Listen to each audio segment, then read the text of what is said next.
শুরুতে মারমুখী বিরাট কোহলি। প্রথম ওভারেই আসে 15 রান, এর মধ্যে 14 রানই কোহলির। তবে পরের ওভারে কেশব মহারাজের স্পিনে সাফল্য আসে। অধিনায়ক রোহিত শর্মা 5 বলে 9 রানে আউট। একই ওভারে ঋষভ পন্থ ডাক মারেন। এরপর সূর্যকুমারকে আউট করেন রাবাদা। সূর্যকুমার যাদবের সংগ্রহ 4 বলে 3 রান। ব্যাটিং অর্ডার পরিবর্তন করে ক্রিজে আসেন অক্ষর প্যাটেল। পাওয়ার প্লেতে ভারতের সংগ্রহ 3 উইকেটে 45 রান। অক্ষর প্যাটেল ও বিরাট কোহলি মিলে গড়ে তোলেন কার্যকর একটি জুটি। 10 ওভার শেষে ভারতের সংগ্রহ দাঁড়ায় 3 উইকেটে 75 রান।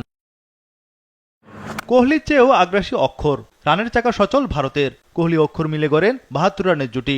শেষ পর্যন্ত রান আউটে থামেন অক্ষর। বাঁহাতি অলরাউন্ডার করেন 31 বলে 47 রান।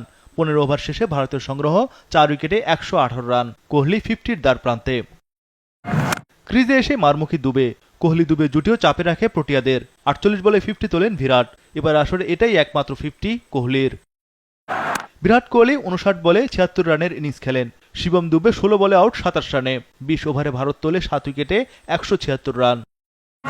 177 রানের টার্গেটে নেমে শুরুতেই আউট রিজা হেন্ড্রিক্স। তিনি করেন 5 বলে 4 রান। উইকেট নেন আর্শদীপ সিং। আসরের 16 উইকেট নিয়ে ফজল হকের পরে রয়েছেন তিনি।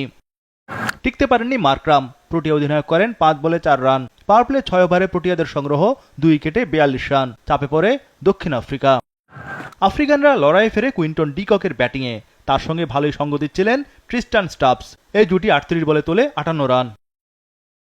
নবম ওভারে স্টাবসের বিদায়। এই ডানহাতি 21 বলে 31 রানে আউট। 10 ওভারে দক্ষিণ আফ্রিকা তোলে 3 উইকেটে 81 রান।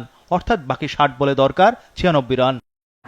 দারুণ কয়েকটি ছক্কায় হেনরিক ক্লাসেন আশা বাঁচিয়ে রাখেন। 170 স্ট্রাইক রেটে ব্যাট করছিলেন তিনি, কিন্তু দলের ছন্দপতন হয় ডিককের আউটে। কুইন্টন ডিকক 31 বলে করেন 39 রান। ক্রিজে আসেন ডেভিড মিলার। সমীকরণ দাঁড়ায় 42 বলে 68 রান, হাতে 6 উইকেট। 13-14তম ওভারে ম্যাচের মোড় ঘুরে যায়। ক্লাসেনের নৈপুণ্যে ওই 2 ওভারে 38 রান তোলে দক্ষিণ আফ্রিকা। 30 বলে দরকার 30 রান। মাত্র 23 বলে 50 করেন হেনরিক ক্লাসেন।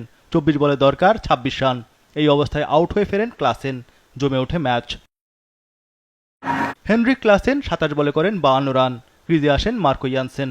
সমীকরণ দাঁড়ায় 18 বলে 22 রান, হাতে 5 উইকেট। ঠিক তখনই 2 রান করে ইয়ানসেনকে ফিরিয়ে দেন জসপ্রীত বুমরাহ। জয়ের পাল্লা ভারী ভারতের দিকে। 12 বলে দরকার 20 রান। আর্শদীপ সিং 19তম ওভারে দিলেন মাত্র 4 রান। 6 বলে দরকার 16 রান। শেষ ওভারের প্রথম বলে বাউন্ডারিতে অবিশ্বাস্য ক্যাচ নেন সূর্যকুমার। ডেভিড মিলার 17 বলে 21 রানে আউট। বিশ্বকাপ জয়ের সুবর্ণ সুযোগ হারিয়ে 8 উইকেটে 169 রানে থামে দক্ষিণ আফ্রিকা। 7 রানে জিতে নিজেদের দ্বিতীয় টি-20 বিশ্বকাপ শিরোপা ঘরে তোলে টিম ইন্ডিয়া।